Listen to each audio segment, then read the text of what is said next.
All right. Thank you again for watching me today on your television screen or your computer or whatever you're watching me on. It's amazing to have a job as a guitar player, and I've really been happy that I've had this job for the last 20 or so years. And I've thought about my job sometimes and actually what it entails, what the most important thing is. And when it comes down to it, one of the most important things is that when I perform, when I get to play on stage, it's not necessarily that I play the notes perfectly. It's not necessarily that any specific musical thing. More important than all that is that I have a great time. If whatever I do is something that makes me have a really, really good time, I think that energy absolutely goes out and makes everybody else have a great time too. Now, of course, if I hit lots of wrong notes, I'm not having a good time. So that ends up being part of that larger philosophy. But if I hit a bad note, but it's like, I don't care, the rest of it's great, then everything is cool. It's all about enjoying the music when it comes down to it. So one of the things that I want to talk about today that is connected to that is the difference between being a bedroom guitar player and in contrast to being a guitar player that is comfortable with playing on stage in front of people. Not just playing with your fingertips, but playing with your whole body.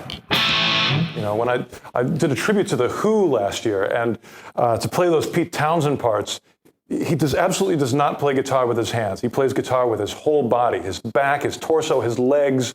All these things go into playing those Who songs. It's stunning to be sort of a vessel. If you play a Who song, you'll see how it is. It doesn't feel right to just sit there and timidly play it sitting down. You have to stand up and jump into the thing.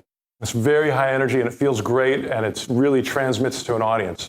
One of the first times that I really got it, that I understood this, was listening to Jimi Hendrix. And really, I shouldn't say listening, because my parents gave me a couple of Jimi Hendrix albums when I was young. Thank you, Mom and Dad. That was a cool thing to do. And I liked the music. It was cool. But the thing that really got me excited was when I saw a Jimi Hendrix movie. And suddenly I could watch how he played and how he moved and how he took a very simple little bending lick, and he just shook the earth with this thing by adding a rhythm and adding so much physical force to it.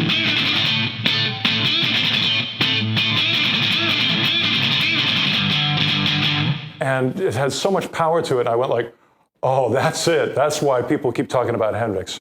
He's absolutely, I know he practiced in his bedroom sometimes, but I think, especially in that era before you could buy a Pro Tools or a cheap digital recorder. Back then, if you wanted music, you had to play with a musician. You had to find a drummer and a bass player and a room where you could crank up, and you had to play loud, and you had to get used to standing up. So people of that era tended to be good at that kind of thing.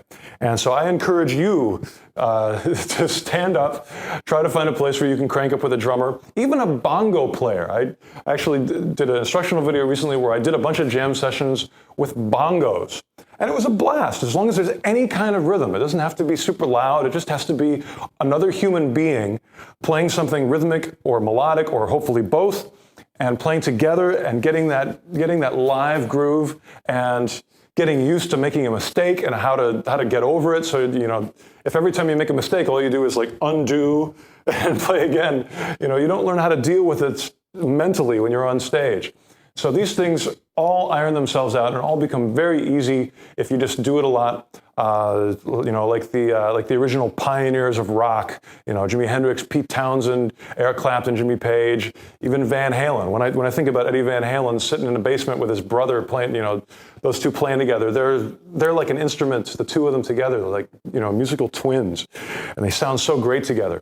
So again, if you can build that musical relationship as well, if you can find people to play with and do it over a long period of time, you'll really have magic that comes out of your guitar.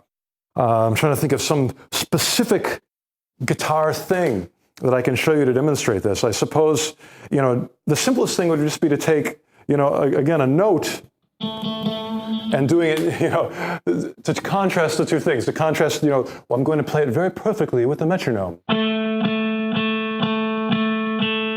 That's kind of, maybe if you're a rocker, you're trying to play it, hard. But if you go, that just has more body to it, more physicalness. And that's really important for high energy music.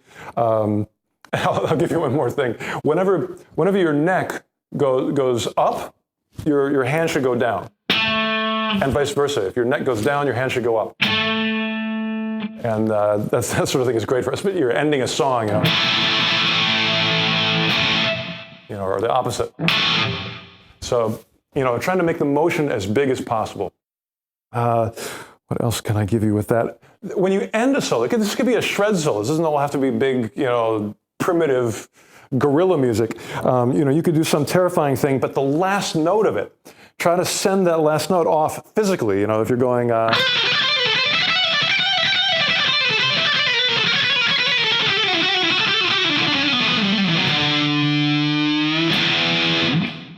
send it off. Put an exclamation point at the end of that solo. So that's it. I hope you can take some of that energy and put it into your playing. Most importantly, and this is a great motivating thing too, is try to play with other people. It'll give you a huge motivation to practice because you know that someone is listening.